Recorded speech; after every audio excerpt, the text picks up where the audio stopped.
Hello and welcome to another episode of Words with Myself. We all seem to have different opinions about which attributes of ourselves are fixed and which are able to be changed. Those who have a high level of confidence or determination believe that almost all aspects of themselves are malleable and subject to change, that they can just progress or grow in a certain area and change any aspect of themselves. If they're not confident, then they're going to work on their confidence so they become more confident. But then different people may say that they're not a confident type of person, and that's just not who they are. And they believe that they are fixed as they were, as if confidence was some gift given at birth where you are a confident person or you're not. It tends to be that your belief about what is subject to change and what isn't changes as you get older. That may be because you have spent many years trying to change unsuccessfully. So sooner or later you believe that it's just not possible for you. That change isn't possible because you haven't done it yet. But just because you have been doing something for a long time, that doesn't mean that it isn't possible or it's not going to happen. It just means that, maybe it just takes longer. Or it might be that you've been ineffective with your training or your work towards that goal. But it's important to remember that we are all subject to change, and our ideas and belief systems are all under our control. We cannot change external events or the way people treat us, but we can change our perspective of it, how we take it on. Do we have an emotional reaction to that? Do we lash out or shout or get angry? Those are things that are within our control. We can't change the fact that people might say something negative or horrible to you, but you can absolutely change your perspective of that. When somebody is trying to hurt you, it's often because they're hurting themselves. So rather than feeling anxious and letting your confidence get knocked and feeling like there is truth in what they're saying, instead you can understand that that person is simply hurting, so they're trying to hurt someone else. You can feel empathy with that. Your perspective can grow beyond that and see that this person's sole aim is to hurt and upset you. And you don't want them to hurt and upset you, but you are in control of whether that thing hurts and upsets you. You can't change the fact that people will say things that you don't like, but you can absolutely change your perspective of the situation. Yet I consistently and constantly hear people say things as if they are fixed. I can't do that. I'm not strong enough. Or I can't do that. I'm not confident. This dismissal of ability, and they put it through the lens of an absolute. Like, can't is definite. If you say, I can't do this, I expect that to mean that it's not possible. Otherwise, the statement should be that you don't want to do that. I don't want to do what is required in order to do this, or I just don't want to do this. Either of those are fair enough. If you don't want to do something, but often people use this rhetoric when they actually really do want to do something. They could be talking about their dreams and they say, yeah, I would really, really love to do this, but I can't, as if it would be impossible. And it might be that you can't, you meaning this you in this point in time. But you are subject to change. You are not a fixed character. You decide your character every day, whether you believe it or not. There are things you can do, for instance, to build your confidence. But if you say you're not a confident person, you could be.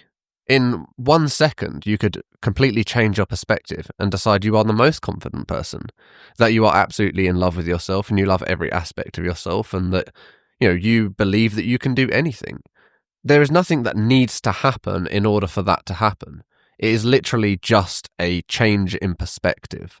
Yet we believe that this, miraculous, radical work needs to go into that perspective change, that you need to accomplish something in order to change it. And it definitely helps. When we have that momentum behind us or that evidence, we can say, I am confident because I have achieved X, Y, and Z. But then you are tying your confidence to achievement, or you're tying your confidence to something external. Even if you are not performing at your very best, you should still be confident. Even if you are not sure about what you are doing, you should still be confident in your ability to learn and to progress. You don't have to be confident that you can do whatever. You don't have to be arrogant and say, I can do whatever and I'm the best at everything and no one's as good as me. That's arrogance. But you can be confident. You can say, if I want to learn something, I will be determined, I will put the effort in and I will get it done. That's confidence. Just saying, I know that I have potential, and if I choose to spend my potential on this, then I will get it. Whereas if your confidence is tied to success, then as soon as someone comes along with more success than you, or as soon as a new challenge comes along where you don't have that history of success, all of a sudden you've got to rebuild this confidence because you have pinned it in your mind to success. You are confident because you know that you can do something well, for instance.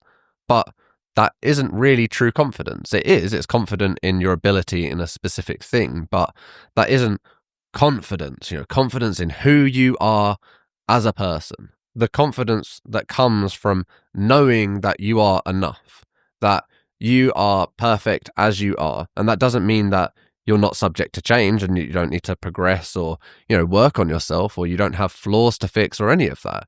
It just means that in your current state, that is perfect. And if you want something, if you want things to change or you want to have a different experience, then you must change. And then that version of you will also be perfect. They aren't ranked higher or lower. Only we do that. We elevate states and reduce other states. We label them good or bad. But everyone has their own really, really good reasons for who they are and the decisions they make. You might think to yourself, I can't dream of why this person acts this way. I can't imagine why they would make those decisions or act in a certain way. And we don't apply that to ourselves. A lot of us believe that we are the only rational ones. We see things, or people that see things the way that we see things, those are the rational ones. And everyone who disagrees with us, those are the unrational ones. Those are the people that don't have it figured out. But what you need to understand is that everyone has good reasons for what they believe, what they do, why they do it. You don't have to agree with them. You might think that it's ridiculous. You might think it's silly. You might think it's stupid. Whatever you believe about their choices and their opinions is fine. But in their head, in their experience, in their life, they believe equally that they are fully justified in what they believe, in the actions that they take. They all have their own reasons for doing so. You can pretty much name anything that people could do. It could be playing to a sport or going to opera, and there'll be one person that says, I absolutely love this. I can't see why no one else would love this. And then someone else who goes, that's terrible. I don't know how you can sit through this. And it's because there is this huge diversity in how we feel and what we think and what we choose to do and how we choose to spend our time, that life is so interesting, that humans are so interesting, because we collect our data through our experience and our life, and we come to different conclusions. And you might draw a different conclusion from almost a similar, it will never be an exact, but similar set of experiences to someone else. And you might have a completely different perspective as to someone who went through the same things. And when you allow yourself to extend this understanding that people have their reasons, that people choose to act how they act and choose to do what they choose to do for some reason that may not be clear to us, but they have their reason, rather than just assuming that they're not thinking about things or that they're stupid or that they're just blind wrong. Assume that people have a good reason for being who they are, because then you can extend that same courtesy to yourself, and you should be anyway, in understanding that you have very good reasons for being you. That doesn't mean that they're the right reasons, or that being you in the way that you are being right now is perfect or right. It just means that you have very good reasons for being you, for making the decisions that you make. I am sure that you believe that you absolutely have to be the way that you are, because that's what all of that data has condensed into and drawn down into a set of values or a set of principles that you have, and you say, well, no, I'm this kind of person.